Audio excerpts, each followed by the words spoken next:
네, 안녕하세요. 대진고 2학기 기말고사 분석을 해보겠습니다.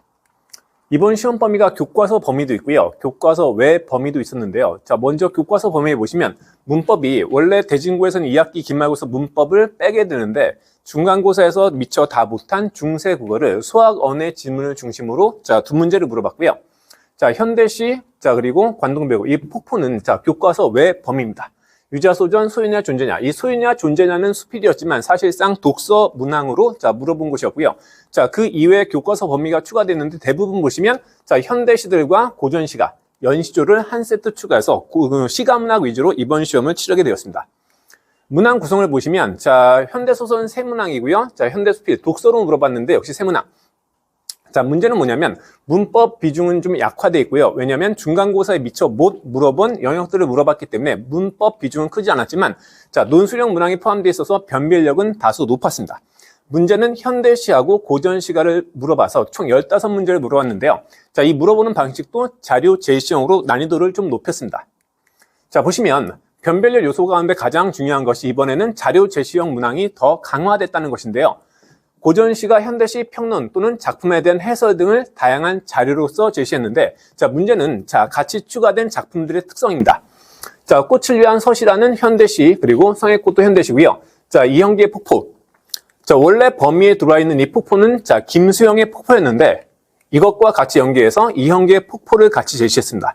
사실 제목은 똑같고 제재는 똑같지만 주제가 판이하게 다르기 때문에 학생들이 보기에 이형기의 폭포는 특히나 해석하기가 어려운 현대시 가운데 하나예요.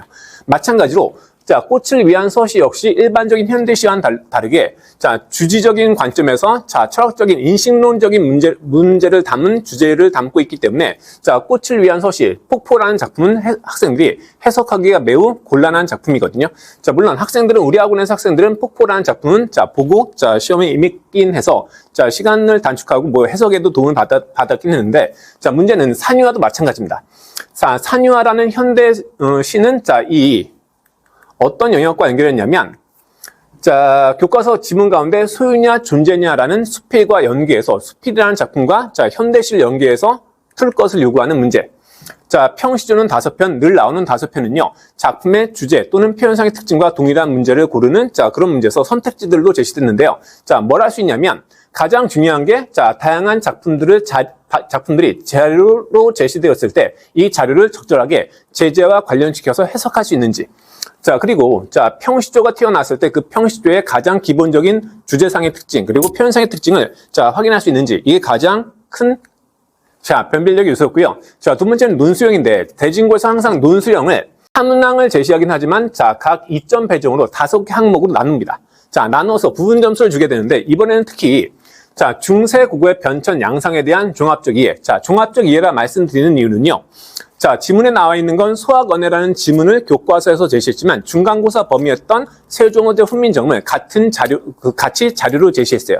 제시하고 물어본 게 뭐냐면 종합적 이해인데 중세국의 표기법에 대해서도 물어봤고요. 표기법이 어떻게 달라지고 있는지 또는 문법 요소 가운데 명사형 명사형 전성어미가 어떻게 달라지고 있는지 또는 단어의 의미가 어떻게 달라지고 있는지를 각각 5개 항목별로 나누어서 묻는 문제를 통해서 변별력을 높였습니다. 이제 1학년 내신이 모두 끝났기 때문에 앞으로는 2학년 내신 대비와 관련되어서 대비 전략을 좀 살펴봐야 하는데요.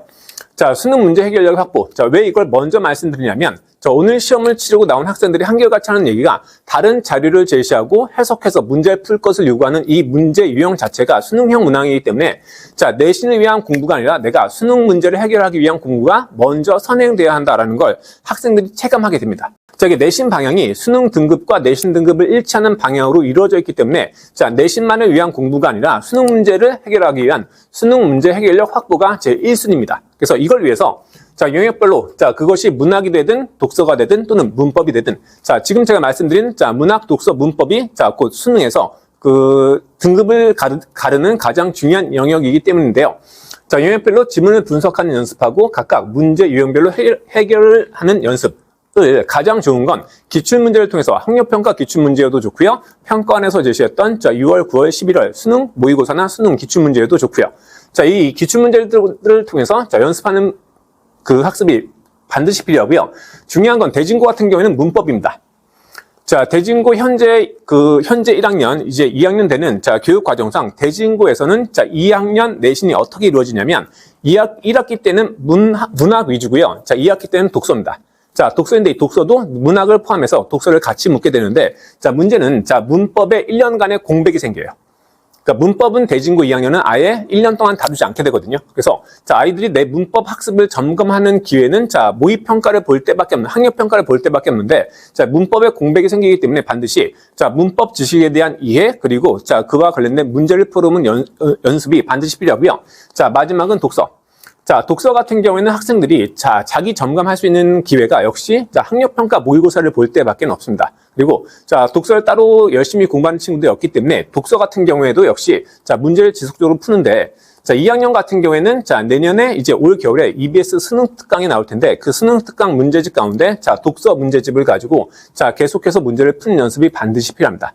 이 방법을 통해서 2학년 내신 등급도 만들어야 되는 거고요. 장기적으로는 수능 문제 해결을 또 갖추어서 수능 등급도 만드는 것이 가장 필요한 방법이고 효과적인 방법이라고 생각됩니다. 여기까지 하겠습니다. 감사합니다.